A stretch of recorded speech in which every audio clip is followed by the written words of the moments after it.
The planet Viridia was calm. Its twin suns were just beginning to rise, casting golden light across the green mountains and silver towers of the capital city, Lysar. The streets were quiet, the skies clear, and the air smelled of soft blossoms that grew near the waterways. It was a peaceful morning, like so many others. Commander Lyra stood on a high balcony of the Galactic Peacekeeper headquarters. She wore a dark blue uniform marked with the symbol of peace, a silver circle split by a single line. Her eyes were sharp, her movements steady. Lyra had lived on Viridia for most of her life. She loved its beauty, its quiet strength. Though she was human by birth, her soul felt rooted here. She sipped a cup of hot mist-leaf tea, scanning the sky without thinking. Then she saw it. A dark pulse shimmered high above the atmosphere. It looked like a wrinkle in space, a small tear. At first, she thought it was a satellite malfunction or a solar flare, but it grew. Within seconds, the sky seemed to fold inward, like glass warping under heat. The stars twisted unnaturally. Then, with no sound at all, the black hole opened. It was massive. Not like the one studied in deep space, this was controlled. Engineered. Its surface shimmered like oil and ink. From it, ships began to emerge. They came in silence, sliding through the hole in perfect formation. Dozens at first, then hundreds. All shapes and sizes, warships, carriers, drones. Black hulls, glowing blue engines, no markings. But to Lyra, they were unmistakable. Earth's fleet. The long-lost armada of humanity, sent 2 centuries ago into uncharted space and never heard from again. Most believed it had been destroyed by time, distance, or war. Others believed it had vanished into another dimension. But no one expected it to return. And yet, here it was, alive, armed, and silent.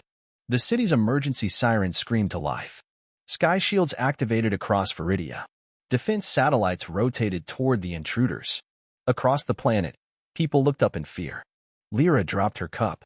It shattered on the floor as she turned toward the control room, already shouting orders. "Bring me a full scan of those ships now," she barked. Her second in command, a slim alien named Vale, rushed to her side. "They're human," he said. "Confirmed. Tech is old, but upgraded. Far beyond anything we've seen." Lyra's heart pounded. She stared at the holographic display lighting up with hundreds of red blips over Viridia's orbit.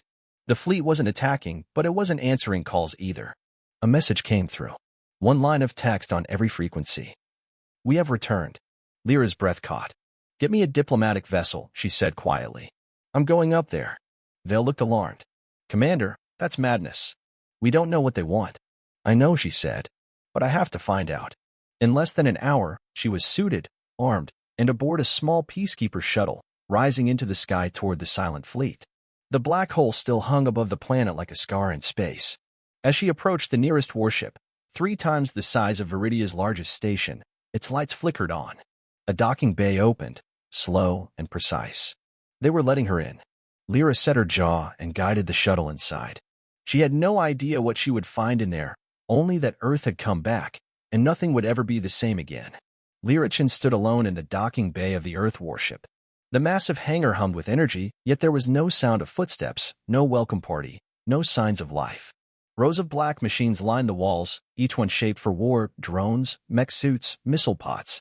The air was cold and still, like the belly of a metal beast.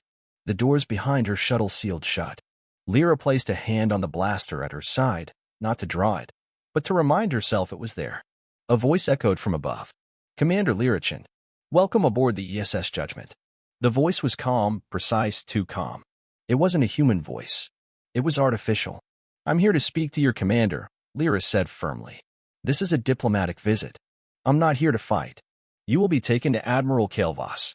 Please follow the lights." A path led up beneath her boots, thin white lines leading across the floor toward a lift on the far wall. Lyra walked carefully, her eyes alert. The ship was old in design, but covered in strange tech, organic cables, glowing veins of unknown energy, AI nodes blinking in patterns she couldn't read. It was Earth technology, but it had changed. Evolved. The lift opened. Lyra stepped in. It took her up, fast, smooth, silent. Then it opened into a wide chamber with glass walls overlooking space. Viridia floated below like a glowing green gem. And standing at the window was a tall man in a long black uniform, hands behind his back. Admiral Kael'vas. He turned slowly.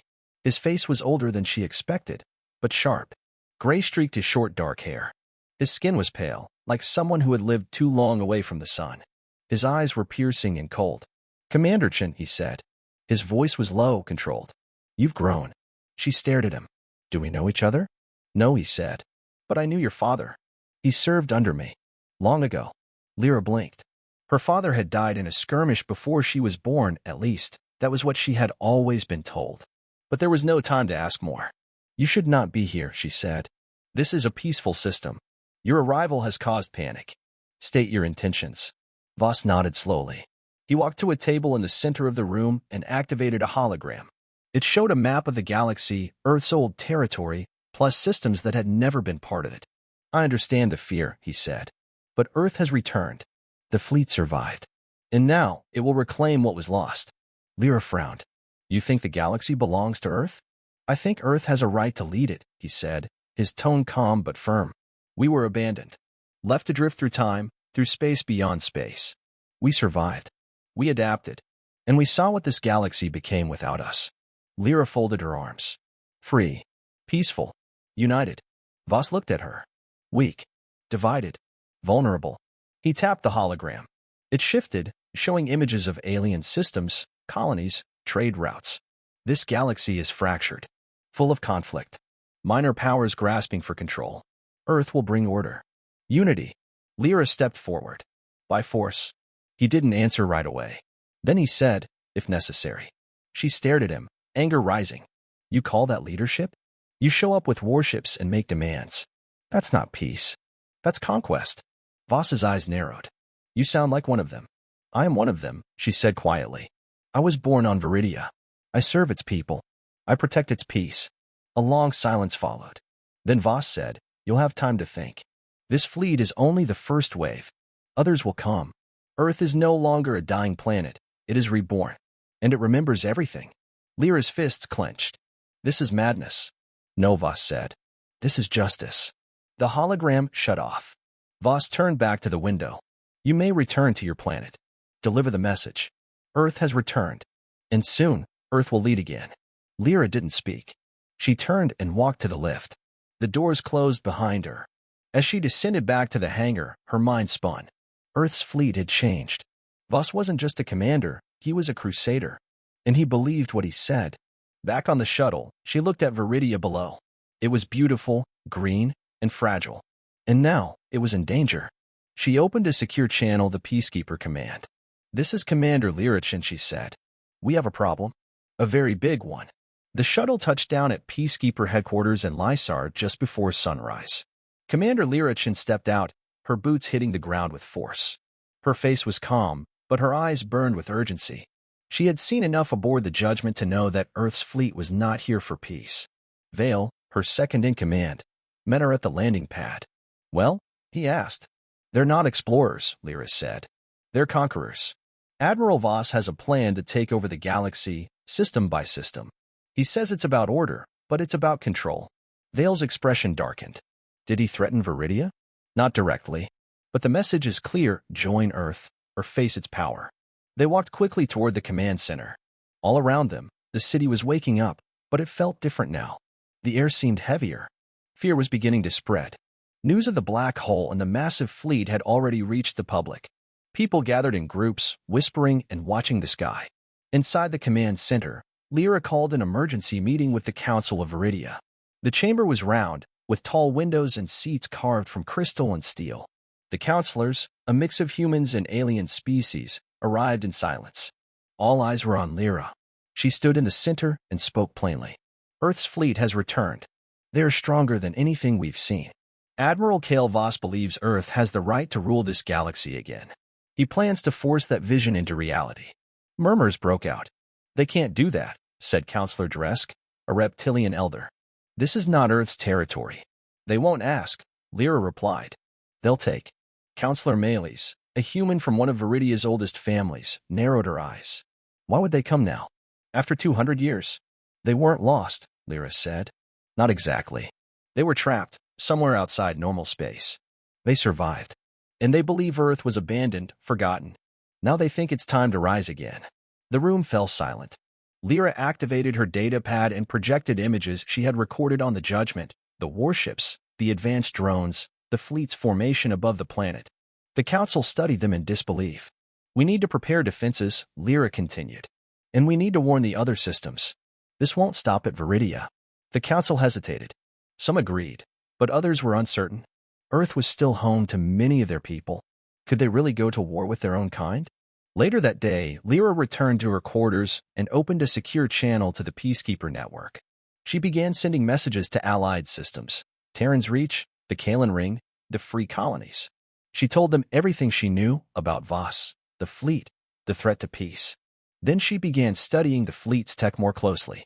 Vale and a team of engineers analyzed the energy signatures from the warships. What they found was shocking. These aren't just upgrades, Vale said. This tech is part machine, part something else. It's like it grew, like it evolved. It's not just Earth technology anymore. Lyra frowned. What do you mean? I mean, something changed them. Out there, in the place they were trapped. Their weapons, their ships, they're alive in some way. It made sense. The ships moved with eerie precision.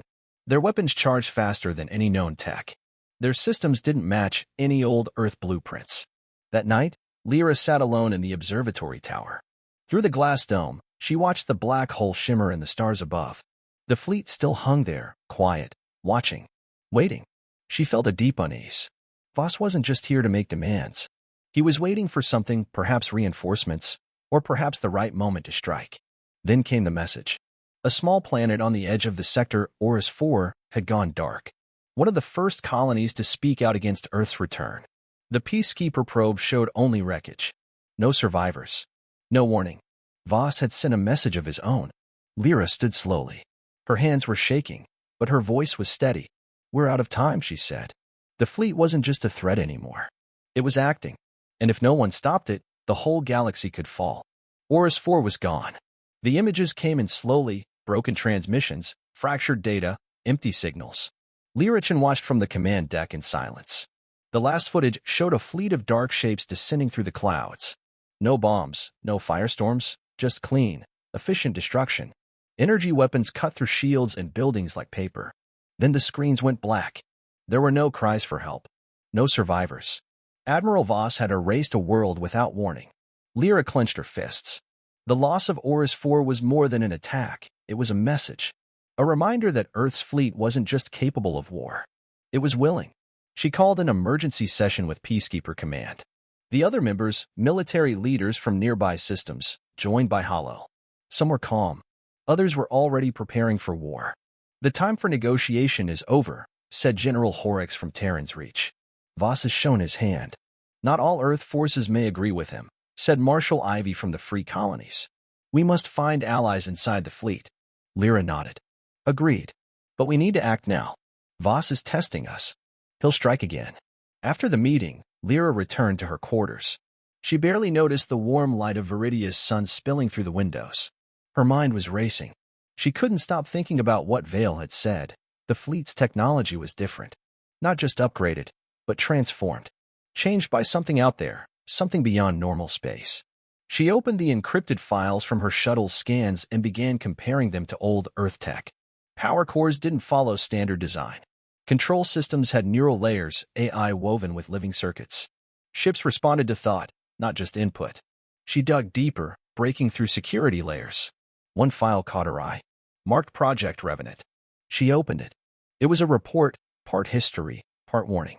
It detailed how the fleet had been lost in a spatial rift, pulled into a region called the Void Fold, where time moved differently.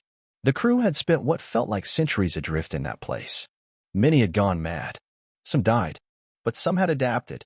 It wasn't just the crew who changed. The ships had absorbed elements of the void, particles, energy fields, organic matter. In the absence of Earth, the fleet had become something new. A hybrid of man and machine. A war-born species of its own. And at the center of it all was Voss. His mind had merged with the command AI during a near-fatal battle. Since then, he had guided the fleet with one vision, Earth reborn, no matter the cost. Lyra leaned back in her chair, stunned. This wasn't just a return. It was an evolution. Earth's fleet had become something different, something dangerous not just because of its firepower, but because of its purpose. They believed they were the rightful rulers of the galaxy. And worse, they believed they were alone, that Earth had fallen. That belief had turned them into zealots. She needed proof. proof that Earth was still alive, that people still lived there. If she could show that to the fleet, maybe some would break from Voss's control. She opened a secure channel to the intercore data relay, requesting real-time link to Earth planetary signal, she said. There was silence, then static, then a faint signal, barely readable, buried beneath layers of interference. But it was there. She boosted the feed. The image was rough, but clear enough. Cities, lights, life. Earth still lived. She downloaded the footage and coded it into a virus, something simple, something that would spread through the fleet's comms. Not to destroy, but to show the truth. If they had been lied to, they deserved to know. Then she made a decision, one that would change everything. She would go back to the judgment, not as a diplomat, not as a soldier, but as a saboteur. That night, she suited up in a stealth armor set, lightweight, quiet, made for infiltration. Vale handed her a data spike containing the Earth footage and the viral code. "Are you sure about this?" he asked. "You'll be alone." "I've always been alone," she said softly. "But I can't let them burn the galaxy for a ghost." She boarded a Shadow-class stealth shuttle. Small, fast, invisible to most sensors. As she rose into orbit, the black hole loomed once more, dark, silent, patient. And above it, the fleet waited. Steel giants in the night, guarding a dream that should have died long ago. The judgment loomed ahead like a sleeping giant. Silent, cold, unshaken by the chaos it had caused. Lyra's stealth shuttle drifted through the black, hidden by its cloaking system. No alarms, no scans. She had chosen a docking point near the rear maintenance shaft, one of the few areas with minimal security and little AI activity. The ship's system still followed old protocols in some places. She could exploit that. Her heart pounded as she guided the shuttle into the docking clamp. The magnetic lock clicked, and a green light flashed. She was in. Lyra slipped through the hatch into the narrow maintenance tunnel. It was dark and tight, full of humming cables and glowing veins of artificial energy. The walls seemed to pulse, almost like breathing. The ship was more than metal now. It felt alive. She moved fast and quiet, following the map she had memorized. Her target, the core command chamber. From there, she could upload the virus containing the footage of Earth, proof that the planet still lived, that Voss's vision was built on a lie. But first, she had to get past the AI. Security drones buzzed overhead, their red lights sweeping corridors. She avoided them, slipping into side ducts and climbing through shafts. She had trained for missions like this, but never aboard something this vast, this strange. The judgment wasn't just a ship. It was a city, a fortress, and it was listening. At one junction, she paused. A voice whispered from a wall panel. "You should not have returned, Lyrichin." She froze. "Who is this?" "We are the voice of judgment. We see you. We remember you." The AI wasn't just tracking her. It knew her. Somehow, it had absorbed her data from her last visit. She pulled out a jammer, a small disc-shaped device, and activated it. The voice faded. Her heart was racing now. Lyra pushed deeper into the ship. Finally, she reached the command chamber, an enormous room shaped like a dome, high above the ship's core. Glass windows surrounded it, showing the stars and the faint glow of the black hole. Screens lined the walls, showing tactical data, star maps, and status logs. And in the center stood Admiral Voss. He had been waiting. "I knew you'd return," he said, turning slowly. "I knew you'd choose them over us." Lyra stepped forward. "They're not them. They're people. Earth still lives, Voss. You were wrong." He didn't flinch. "I saw Earth die. I watched the signals fade. For centuries, nothing. No response. We survived in the dark. We became more. And now you want to drag us back to weakness?" She pulled the data spike from her belt. "I came to show the truth." He stared at the spike, ice cold. "And if they don't care? If the truth doesn't matter anymore?" Lyra hesitated. "Then I'll still stop you." Voss stepped forward, activating his battle suit, sleek black armor that shimmered with energy. "Then you are no longer one of us." Lyra inserted the spike into the main terminal behind her. The virus began to upload. The holograms flickered. Earth appeared. Cities, lights, oceans, life. Voss roared and charged. The impact was hard. Lyra flew back, crashing into the console. Sparks flew. She rolled to her feet, drawing her blaster. They fought in a storm of steel and light. He was stronger, faster, enhanced by years of artificial upgrades. But Lyra was quicker, smarter, and she had purpose. He swung, she dodged. She fired, he deflected. The fight raged across the chamber. Consoles shattered. Glass cracked. The virus kept uploading in the background. 81%, 87%, 93%. Voss landed a blow.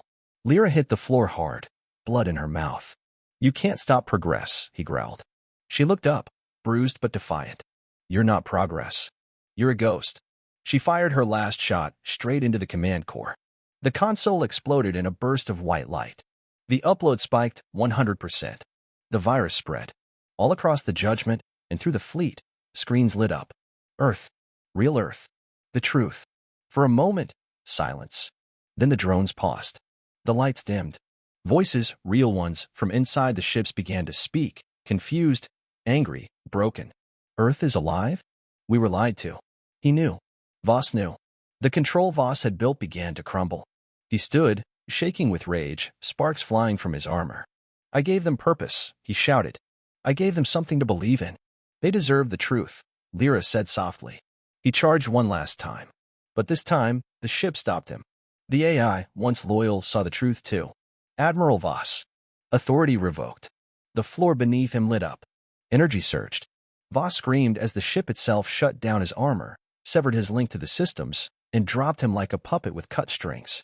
He hit the floor, unconscious.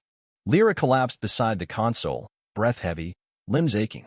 The chamber flickered, now calm. Outside, the fleet began to drift. Engines powered down. Weapons retracted. And across 100 ships, people stared at the truth they had forgotten. The war was over, at least for now. Lyra looked out the window, down at Viridia. She had saved it.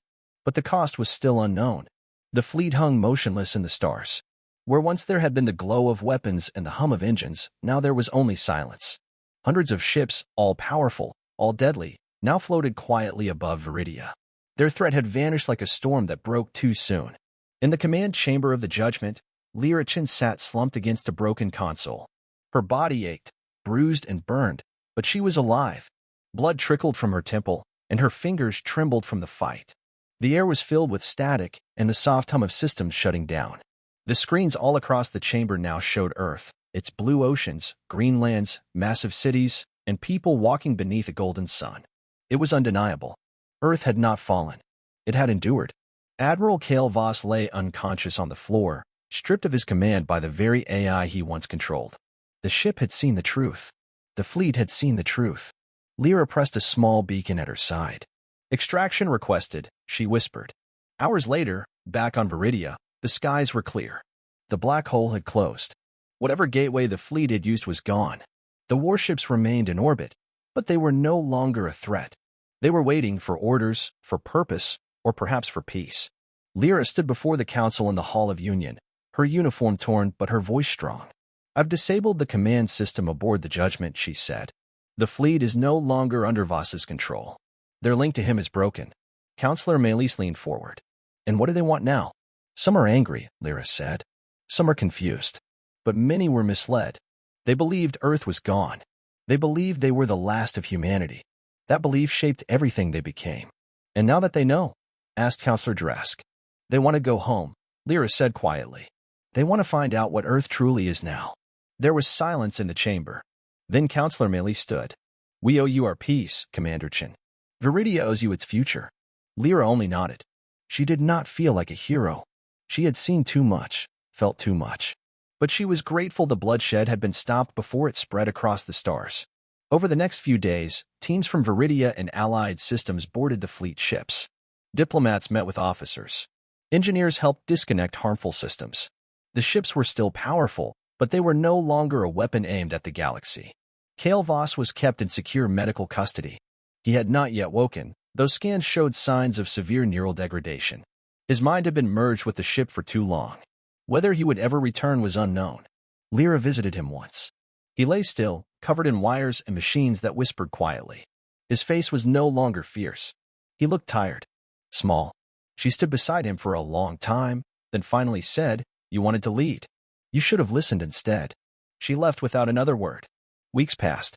Some of the fleet ships left orbit, heading toward Earth peacefully, slowly, under escort.